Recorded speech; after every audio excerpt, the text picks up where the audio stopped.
പക്ഷെ ചാണ്ടി ഉമ്മൻ വീണ ജോർജ് ഇപ്പോൾ വലിയ പ്രതിസന്ധിയിലാണ്.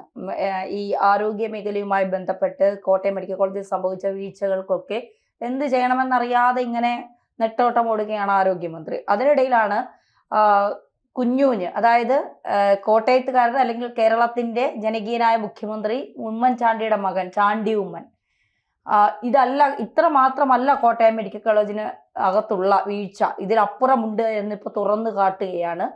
അതായത് കറക്റ്റ് ഒരു പ്രതിപക്ഷ നേതാവ് ചെയ്യേണ്ട എല്ലാ കാര്യങ്ങളും കോട്ടയത്ത് ചാണ്ടി ഉമ്മൻ ചെയ്യുന്നുണ്ട് എന്നുള്ളതാണ് യാഥാർത്ഥ്യം. ഈ അടുത്ത കുഞ്ഞുഞ്ഞിന്റെ അവതാരപ്രവി എന്നൊക്കെ പറഞ്ഞ് സോഷ്യൽ മീഡിയ വലിയ രീതിയിൽ ഉയർത്തി കാട്ടുന്നുണ്ട് ചാണ്ടി ഉമ്മനെ. യഥാർത്ഥത്തിൽ VD സതീശൻ പറയേണ്ടതും ചെയ്യേണ്ടതുമായ കാര്യങ്ങളല്ലേ ചാണ്ടി ഉമ്മൻ തുറന്നു കാട്ടുന്നത്?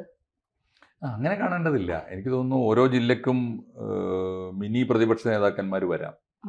ഇപ്പോൾ മലപ്പുറത്ത് KT ജലീൽ ചെയ്യുന്ന പണി, VD സതീശൻ ചെയ്യേണ്ട പണി, ഇത് വ്യത്യാസം ഉണ്ടാവുമല്ലോ. അപ്പോൾ ഞാൻ പറയുന്നത്, ഇപ്പോൾ KT ജലീൽ അവിടെ ചെയ്തുകൊണ്ടിരിക്കുന്ന മലപ്പുറത്തിൻ്റെ പ്രതിപക്ഷ നേതാവാണ്.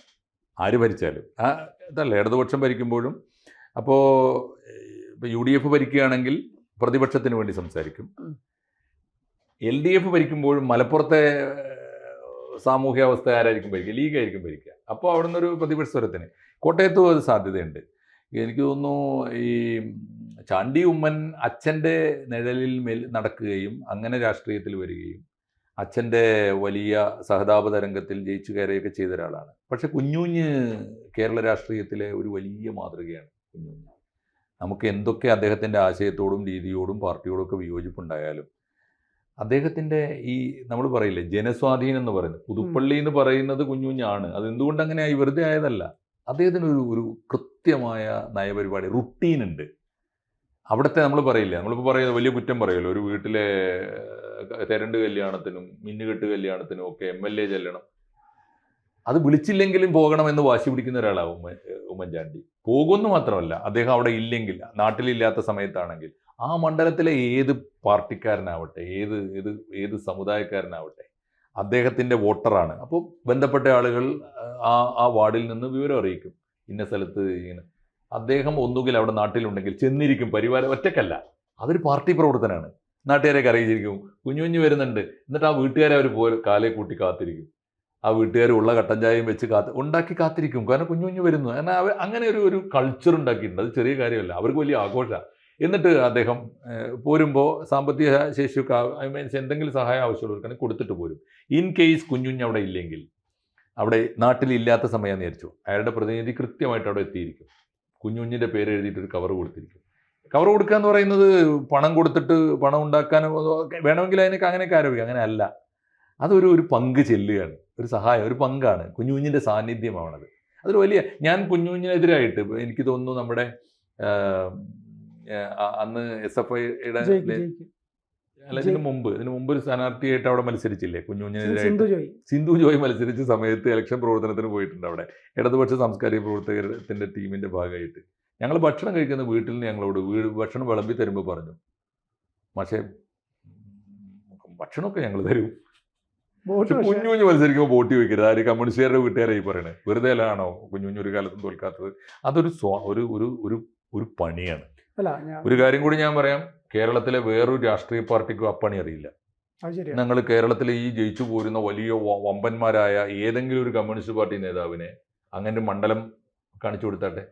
അവർക്കൊരു മണ്ഡലമില്ല, അവർക്ക് ഈ പാർട്ടി ഉണ്ടാക്കി വെച്ച വൈകാരിക വലയം മാത്രമേ. അതേപോലെ ഒരു ബ്രാൻഡായിരുന്നല്ലേ KM മാണി? അതായിരുന്നു നല്ല മാതൃക. ഞാൻ പറയുന്നത് ഇവരൊക്കെ സൃഷ്ടിച്ചു വെച്ചൊരു മാതൃകയുണ്ട്, നല്ല മാതൃകയാണത്. പക്ഷേ ചാണ്ടി ഉമ്മനെ സംബന്ധിച്ചിടത്തോളം ഞാൻ മനസ്സിലാക്കിയത് അച്ഛൻ്റെ ലെവല് വിറ്റ് ഒരു നേതാവായി വന്ന ഒരാൾ അതാണോ എന്ന് തെളിയിക്കാനുള്ള അദ്ദേഹത്തിൻ്റെ അവസരമാണ് ഞാൻ പറഞ്ഞത്. ചാണ്ടി ഉമ്മൻ പണിയെടുക്കട്ടെ. ചാണ്ടി ഉമ്മനെ നമുക്ക് വിലയിരുത്താനായിട്ടില്ല. ഉമ്മൻചാണ്ടിയെ നമ്മൾ 50 കൊല്ലം MLA ആയി കഴിഞ്ഞപ്പോഴുള്ള വിലയിരുത്തലാണ്. ആ ഉമ്മൻചാണ്ടി ഇപ്പോൾ ചാണ്ടി ഉമ്മൻ അങ്ങനെ വിലയിരുത്താൻ ചാണ്ടി ഉമ്മന് സമയമായിട്ടില്ല. ചാണ്ടി ഉമ്മൻ ഇപ്പോൾ ചെയ്യുന്ന പണിയാണ്. ചാണ്ടി ഉമ്മൻ ഇപ്പോൾ ചെയ്ത പണി എന്താണ്? കോട്ടയത്തൊരു ഇഷ്യൂ ഉണ്ടായി ആദ്യം ഓടിയെത്തുന്നു, ആ ഇഷ്യൂസിൽ അടിമുടി നിലനിൽക്കുന്നു. മാത്രമല്ല, അവിടെ ഒരാൾ കൊല്ലപ്പെട്ടു എന്ന് കേൾക്കുമ്പോൾ അതിൽ പ്രകടിപ്പിക്കേണ്ട രോഷം മുഴുവനും ജനങ്ങൾക്കും നാടിനു വേണ്ടി പ്രകടിപ്പിച്ചു, അത് ജനങ്ങളിൽ എത്തിച്ചു. 2, ഉമ്മൻചാണ്ടി ഫൗണ്ടേഷൻ്റെ പേരിൽ 5 ലക്ഷം രൂപ ആദ്യമായിട്ട് ആ കുടുംബത്തിന് കൊണ്ട് കൊടുക്കുന്ന ഇദ്ദേഹം ഒരു മാതൃകയാണ്. 5 ലക്ഷം ചാണ്ടി ഉമ്മൻ കൊടുത്താൽ 5 കോടിയെങ്കിലും കേരള സർക്കാർ കൊടുക്കാൻ നിർബന്ധിതരാകും. അത് ചെറിയ പണിയല്ല. അതൊരു ജനകീയമായ പ്രവർത്തനം. പ്രതിപക്ഷം ചിലപ്പോൾ കൊടുക്കുന്ന ഒരു ഡോസ് അതൊരു സൂചനയാണ്, പ്രേരണയാണ് അപ്പുറത്ത് കൊടുപ്പിക്കാൻ. 2, നീ പറഞ്ഞ വളരെ ശരിയാ, ധന്യ പറഞ്ഞല്ലോ, ഇപ്പോൾ അതിൻ്റെ തുടർ പ്രവർത്തനം നടത്തി. ഇന്നലെ മുതൽ നമ്മുടെ വാർത്താ ചാനലുകളൊക്കെ ചെയ്തുകൊണ്ടിരിക്കുന്നത് എന്താ? കോട്ടയം മെഡിക്കൽ കോളേജിൻ്റെ തകർച്ചയ്ക്ക് ശേഷം കോട്ടയത്തെ മെഡിക്കൽ കോളേജിൻ്റെ തകർച്ചയും ജീർണതയും ഒറ്റപ്പെട്ട സംഭവമല്ല.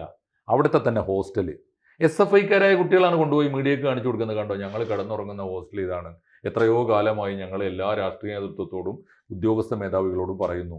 കാണുമ്പോൾ അങ്ങനെ നോക്ക് പേടിയാവും നമുക്ക് തന്നെ. അവർ ഉറങ്ങുന്നതിൻ്റെ മീതെ പൊളിഞ്ഞു ചാടുന്ന മേൽക്കൂര, അതിൻ്റെ ചുവട്ടിലാണ് കുട്ടികൾ കിടന്നുറങ്ങുന്നത്. ഫാൻ ഇടാറില്ല, ഫാൻ ഇട്ടാൽ മേൽക്കൂര കുലുങ്ങും എന്ന് വെച്ചിട്ട്. അങ്ങനെയുള്ള ഒരവസ്ഥയാണെങ്കിൽ അത് പുറത്തു വരില്ലേ? അത് ആരംഭിക്കുന്നത് ഇദ്ദേഹത്തിൻ്റെ ഒരു മേൽക്കൈയിലാണ്, ചാണ്ടി ഉമ്മൻ്റെ. ഇത് ഞാൻ കാണിച്ചു കൊടുക്കുകയാണ്, ഇതൊക്കെയാണ് സ്ഥിതി.